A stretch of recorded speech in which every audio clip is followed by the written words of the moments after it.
Berita Mission tanggal 10 April 2021 dengan judul Penembakan Berkendara, dikisahkan oleh Chanel Sponer. Chanel Sponer saat ini berusia 31 tahun. Ia berasal dari kota Trinidad di Venezuela. Ia adalah seorang guru Advent di daerah itu. Berikut ini adalah sedikit fakta singkat tentang Trinidad dan Tobago. Menurut legenda, pada tahun 1498, Christopher Columbus saat mengunjungi pulau-pulau, ia memberi nama Trinidad menurut 3 puncak yang berada di sudut tenggara dan Tobago menurut jenis pipa tembakau lokal. Fakta berikutnya adalah penduduk sebagian besar di kota ini adalah keturunan Afrika dan pribumi. Trinidad dan Tobago merupakan titik pengiriman utama kokain sehingga banyak kekerasan terkait obat-obatan terlarang di tempat ini. Berikut ini adalah kisahnya. Chanel yang berusia 31 tahun mendengar suara tembakan yang keras dari senjata semi-otomatis selama sesi pelatihan guru di ibu kota Trinidad dan Tobago, pelabuhan Spanyol. Para guru melompat dan berlari ke arah jendela di lantai 3. Di jalan itu, seorang pria melarikan diri dengan berjalan kaki dari sebuah mobil putih. Tembakan datang dari mobil. Beberapa guru berteriak ketakutan dan semua orang merunduk demi keselamatan saat mobil itu melewati sekolah. Mereka menunggu selama 2 menit yang panjang. Akhirnya suara keras dari tembakan senjata berhenti dan Chanel mendengar suara jeritan anak-anak sekolah yang sedang ketakutan. Dia menangis. Suara tembakan tersebut merupakan yang kedua kalinya dia dengar dalam 7 bulan ini. Para guru turun ke lantai bawah untuk menenangkan anak-anak sekolah yang ketakutan. Chanel yang membantu memimpin pelatihan meninggalkan sekolah. Petugas polisi sudah berada di luar, meminta para pengemudi untuk memindahkan mobil yang diparkir. Tetapi seorang polisi melarang dia untuk mendekati mobilnya. "Bisakah saya setidaknya melihat mobil saya?" Chanel bertanya.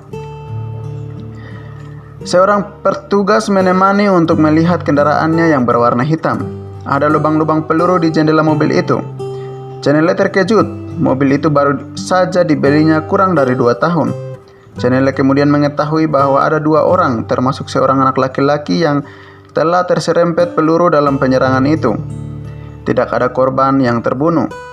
Terdapat juga suatu tanda pengamanan bahwa banyak anak telah diizinkan pulang dari sekolah pada sore itu agar para guru dapat mengikuti sesi pelatihan mereka. Mobilnya mengalami kerusakan parah karena pria yang menjadi sasaran penembak melarikan diri dari mobilnya sendiri dan bersembunyi di balik mobil Chanel. Terima kasih Tuhan karena telah menyelamatkan saya dan semua orang yang berada pada jarak dekat dengan penembakan itu. Terima kasih atas perlindunganmu yang tak berkesudahan dalam hidupku. Dia berdoa. Saat dia memikirkan tentang penyerangan itu, dia mengingat percakapan yang dia lakukan sehari sebelumnya. Sambil menunggu pergantian oli untuk mobilnya, dia dan seorang pekerja membicarakan bagaimana orang-orang menjaga mobil mereka terlalu berlebihan, sehingga menempatkannya lebih dari Tuhan. Selama percakapan dengan pekerja itu, Chanel memberitahu bahwa dia mendengar suara tembakan dari senjata semi-otomatis di jalan raya 7 bulan yang lalu. Mobil yang terlibat dalam penembakan itu menabrak sisi kiri mobilnya, sehingga mobilnya mengalami kerusakan yang parah. Setelah kecelakaan itu, Chanel memastikan bahwa Kristus lebih penting dari mobilnya. "Saya bisa saja kehilangan mobil saya besok, tetapi selama Kristus menyelamatkan hidup saya akan terus melayaninya," kata Chanel kepada pekerja itu. Keesokan harinya, pada tanggal 12 Juni 2019 terjadi penembakan di luar sekolah. Setelah penembakan di sekolah itu, beberapa rekan kerja menyarankan Chanel untuk menjual mobilnya. "Jual saja mobilmu, ada energi iblis di dalam mobil itu," kata salah satu rekannya. "Ya, singkirkan saja, ada yang salah dengan mobil itu," kata yang lain. Tetapi Chanel tidak menemukan alasan untuk menjual mobil itu. Persoalannya bukan pada mobil itu. Kita seharusnya tidak berfokus pada hal-hal yang bersifat materi. Kita seharusnya berfokus pada Tuhan, katanya. Dia percaya bahwa mobilnya itu merupakan suatu kesaksian atas kebaikan Tuhan. Sesungguhnya apa yang terjadi adalah mengenai Tuhan yang sedang melindungi kita karena kita memelihara iman dan menyatakan namanya ketika melewati masa-masa yang sulit, katanya.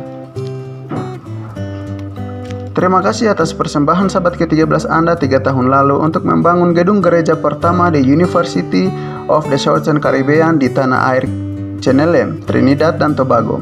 Terima kasih telah mengingat universitas dengan persembahan sahabat ke-13 pada triwulan ini yang akan membantu membuka pusat pengaruh hidup yang lebih baik di kampus untuk melatih para mahasiswa menjadi misionaris. Tuhan memberkati.